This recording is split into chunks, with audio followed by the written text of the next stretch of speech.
인생의 부재를 하나님의 임재로라는 제목을 가지고 함께 말씀 나누겠습니다.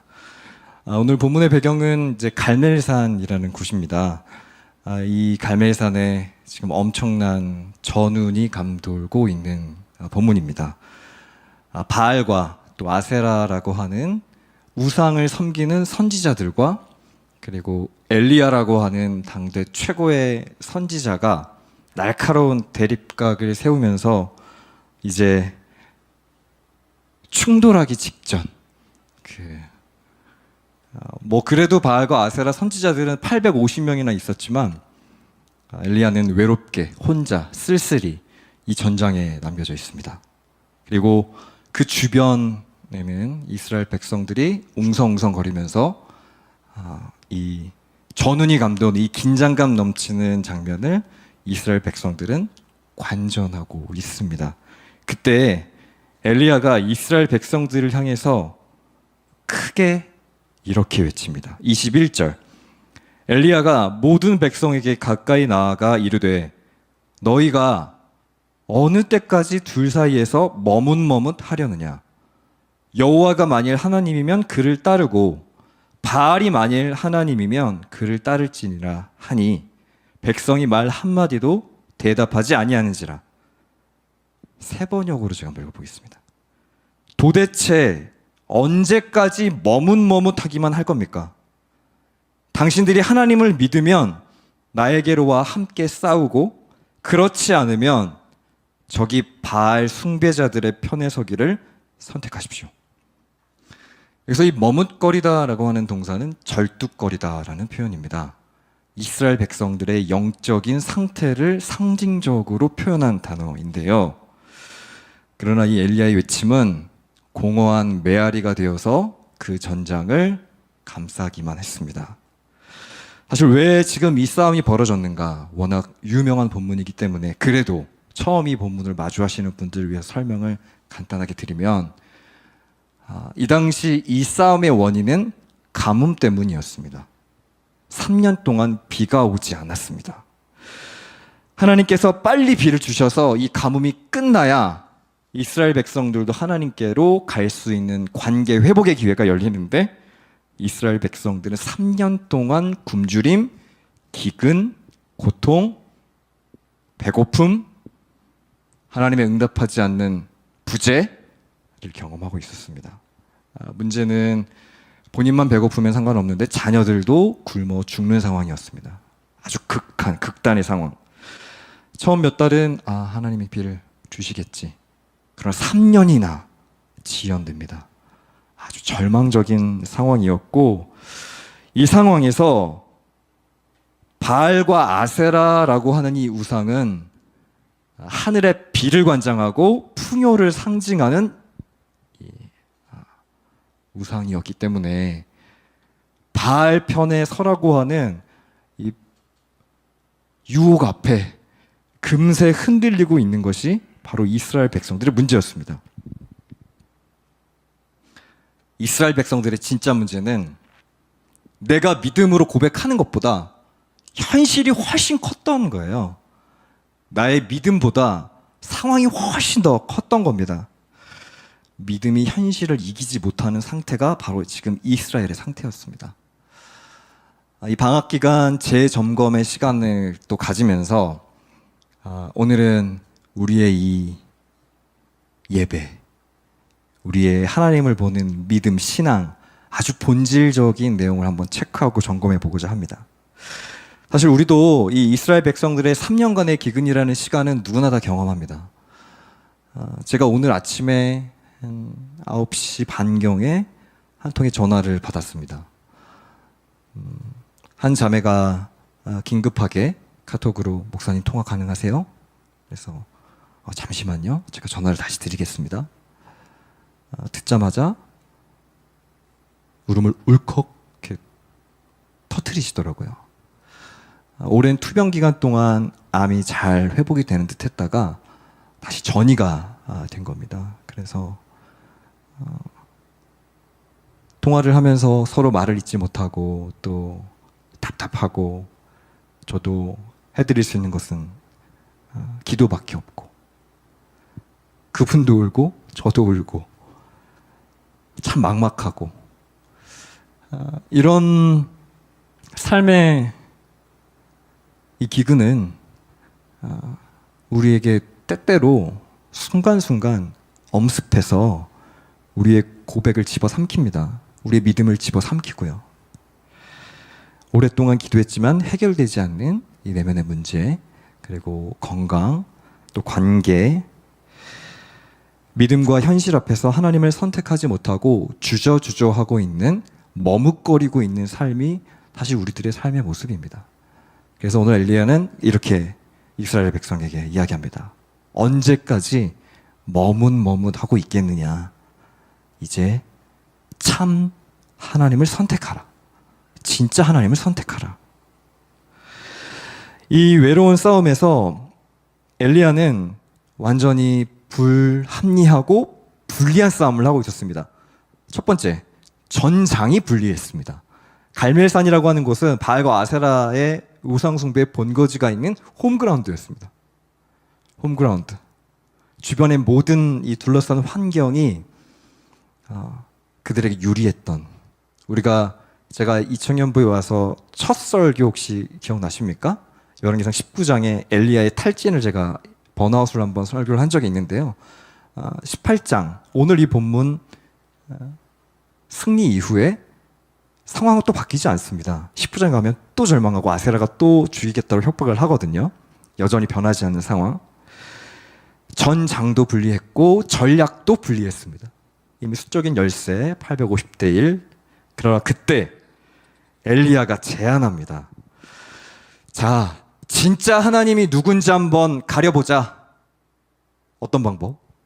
제단을 쌓아놓고 각진 송아지를 제단 위에 올려놔. 각자의 하나님에게 한번 구해보자. 불이 떨어지는 신이 참신이다. 저는 오늘 이 엘리야의 제안에 좀 주목을 하고 싶습니다. 지금 엘리야는 무엇을 구하고 있습니까? 불을 구하고 있습니다. 불.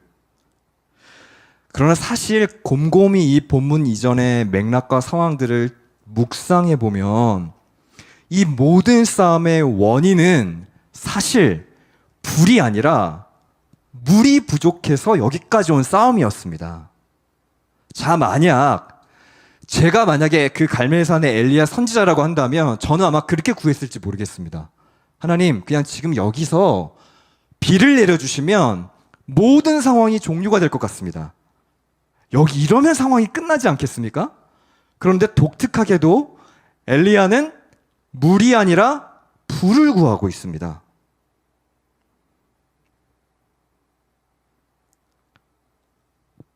비가 오면 이스라엘이 돌아오는 게 더 쉬울 것 같은데 엘리야가 구하고 있는 것은 하나님의 임재였습니다.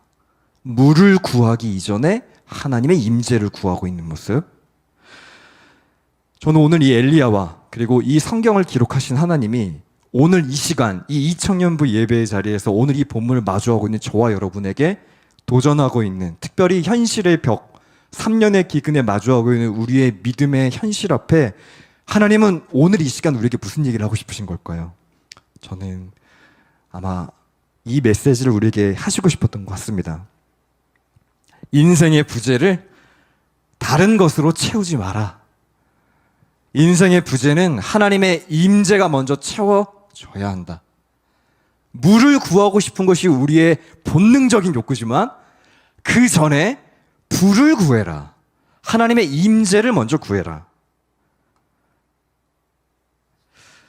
이 싸움의 현장에서 아마 우리가 엘리야와 동일한 그 위치에 있었다면, 우리가 현실의 갈멜산에 놓여 있다면 아마 악한 사단이 우리 마음에 이런 생각을 끼워 넣을지 모르겠습니다. 사단은 생각으로 우리의 내면을 파고들고 우리의 작은 생각의 씨앗으로 넘어뜨리니까요. 기도한다고 해결되니? 하나님은 어디 계신데? 하나님이 내 문제에 관심이 있으신가? 갈팡질팡하게 하고 정확히는 더 매력적으로 보이는 바알. 이 바알이라고 하는 표현은 굉장히 상징적인 표현입니다. 하나님 말고 다른 무언가를 추구하려고 하는 우리 인간의 근원적인 그 선택의 욕구. 이것을 우상이라고 합니다. 이 우상의 특징 중에 하나가요, 모든 것을 갖다 바치게 하는 특징이 있습니다. 성경에 나오는 수없이 많은 우상들은 여러분의 시간, 여러분의 열정, 젊음, 돈, 에너지 갖다 바치게 만듭니다. 하나님 말고 다른 무언가에 몰두하게 만들어 놓고, 이 대상에 몰두하면 너에게 행복을 줄 거야 라고 하는 그 메시지로 우리의 모든 것을 빼앗아 갑니다. 헌신, 사랑, 시간, 정서. 그러나 우상이 뭔지 아세요? 약속한 것을 줄 수 없는 신이 바로 우상입니다. 약속을 줄 것처럼 이야기하지만 마지막에는 약속한 것을 지켜주지 않는 것이 바로 우상입니다. 사랑하는 이청년 여러분, 오늘 이 본문 앞에 서서 우리는 이 8월 이 뜨거운 여름의 한복판에 서서 다시 한번 우리 인생의 기근 앞에 여러분은 물을 구하고 있는지 불을 구하고 있는지 점검해 봐야 합니다. 그리고 인생의 부재를 하나님의 임재로 채우겠다는 그 믿음의 결단과 헌신. 저는 청년의 때에 반드시 이 시선의 변화, 지금 당장 물을 구하면 상황이 해결될 것 같지만 더 중요한 본질적인 회복은 인생에 불이 임해야 한다는 것. 자, 그러면 우리는 어떻게 이 하나님의 불을, 임재를 경험하며 살 수 있을까요? 그 정답이 30절에 기록이 되어 있습니다. 우리 30절 말씀을 같이 한번 읽어보겠습니다. 우리 30절, 열왕기상 18장 30절입니다. 함께 읽겠습니다. 시작. 엘리야가 모든 백성을 향하여 이르되 내게로 가까이 오라. 백성이 다 그에게 가까이 가매 그가 무너진 여호와의 제단을 수축하되. 바알의 제사장들은 불을 구했지만 실패했습니다. 불이 떨어지지 않았습니다. 자기 몸을 자해하기도 하고 온갖 수단을 다 썼지만 불이 떨어지지 않았어요. 이제 엘리야가 등장해서 12지파의 숫자에 따라서 12개의 돌을 채우고 도랑을 파 거기다가 물을 집어넣습니다. 아마 제가 이스라엘 백성이었다면 엘리야에게 아마 그렇게 말했을지도 모르겠어요. 지금 물도 부족한데 왜 거기다가 이 도랑 주변에 물을 넣습니까? 그러나 그럼에도 불구하고 엘리야는 이렇게 얘기합니다. 그리고 저와 여러분에게 내게로 가까이 오라. 백성이 다 그에게 가까이 가매 그가 무너진 여호와의 제단을 수축하되. 그냥 제단이 아니라 무너진 제단입니다.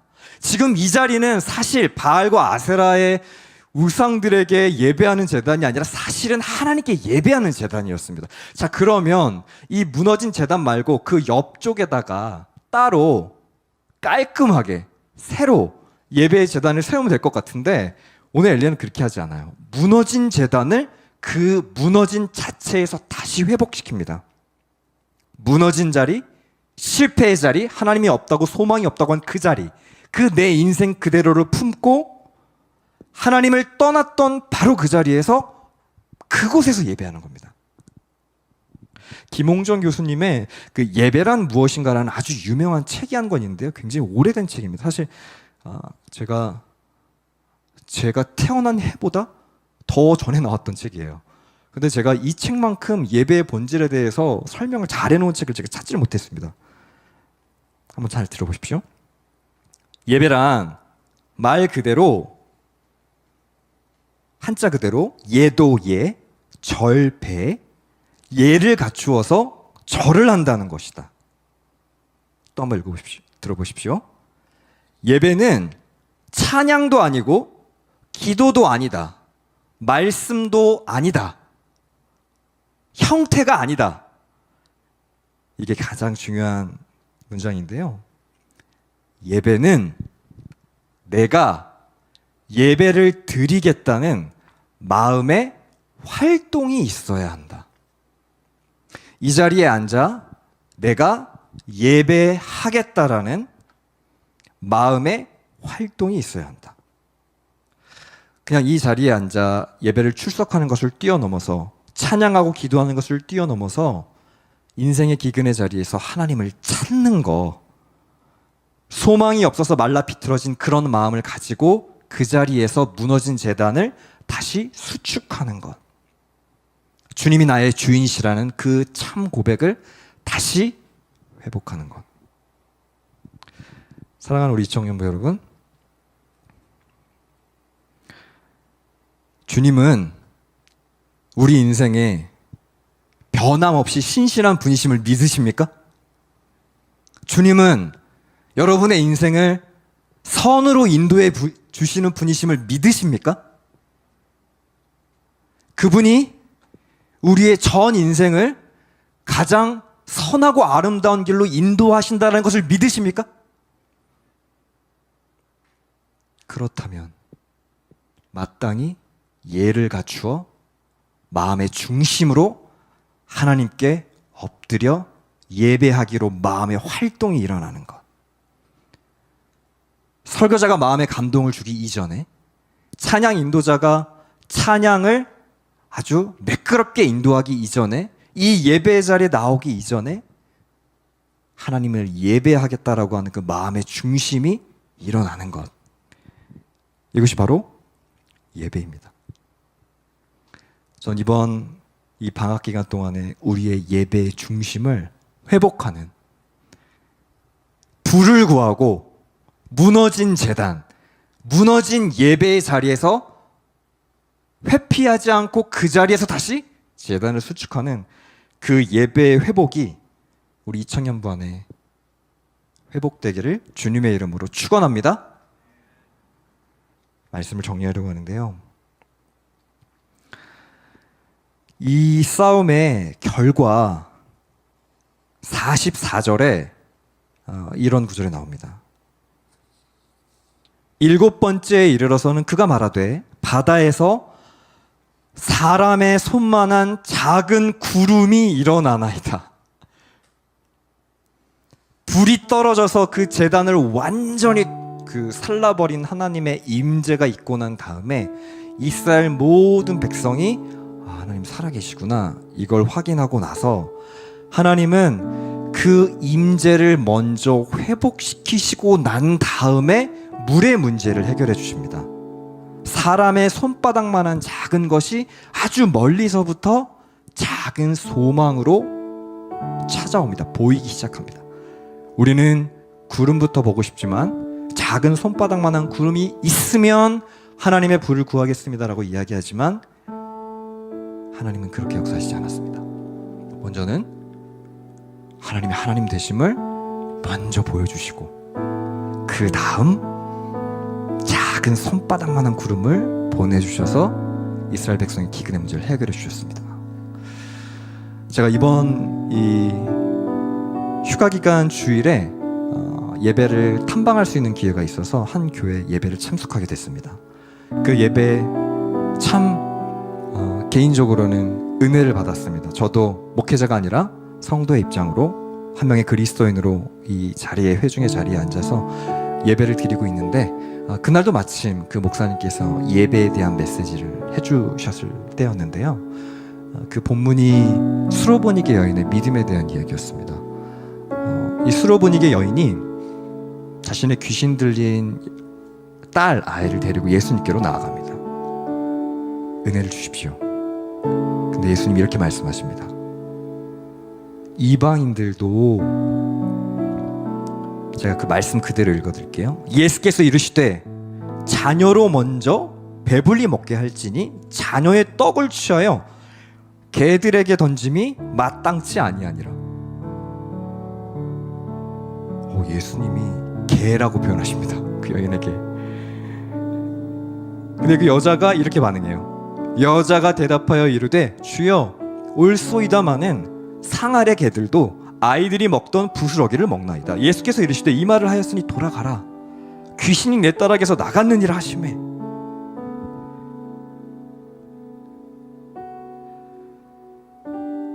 저 개보다 못한 이방 여인입니다.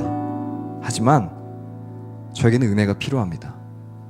마음의 중심에 활동이 그녀에게는 있었습니다. 그러니까요, 예배를 방해하는 모든 것들이 그녀에게는 아무런 문제가 되지 않았습니다. 심지어 예수님이 개라고 표현을 하셔도 그 여인은 예수님께로 다가갑니다.